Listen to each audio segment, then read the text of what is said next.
hoje eu vou trazer mais um vídeo aqui no canal e hoje eu vou estar trazendo um vídeo diferente, né? Que eu vou estar abrindo uma box de baralho de Batalha Liga da Pokémon do Gardevoir X. Antes eu peço que vocês deixem o like, se inscrevam no canal, tá? E ativem as notificações pra gente estar trazendo mais vídeos abrindo o pack Pokémon, tá? Vamos lá aqui, deixa eu puxar aqui. Pronto. Abrimos. Vamos começar. Logo de início a gente tem aqui, né, as figurinhas.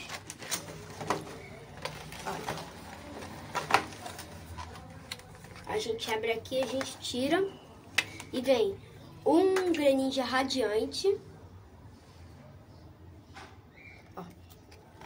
Vem um Lumineon V. Os dois são tipo água. E a carta que eu queria muito dessa box, que é o Mil-X, tipo psíquico.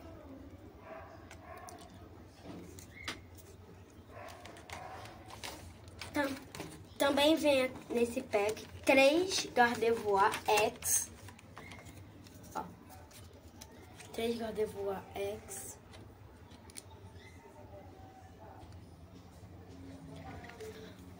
São boas moedas de troca esses dois Gardevoirs aqui, né? Que você provavelmente vai ficar com um. Aí, além das figurinhas, também vem um código de figurinha Pokémon.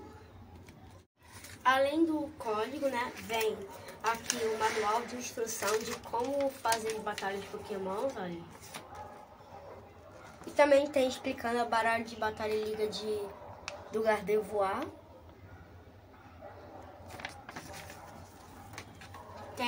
Temos também a caixinha, né, que sempre vem, né, se você comprar a baralho de Batalha Liga X, se eu não me engano, sempre vem, ó. Vou montar aqui a caixinha.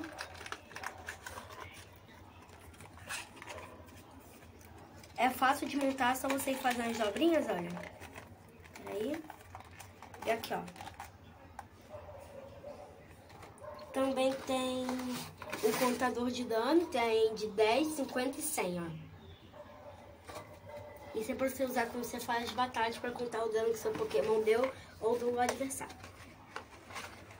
E aqui também vem, deixa eu pegar aqui, 60 figurinhas de Pokémons adicionais, olha.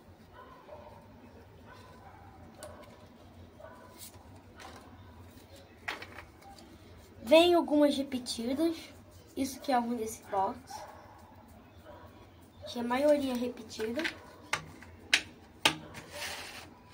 E é isso que vem nesse box, que é o de Batalha Liga X, que tem 60 cartas comuns e 6 lendárias.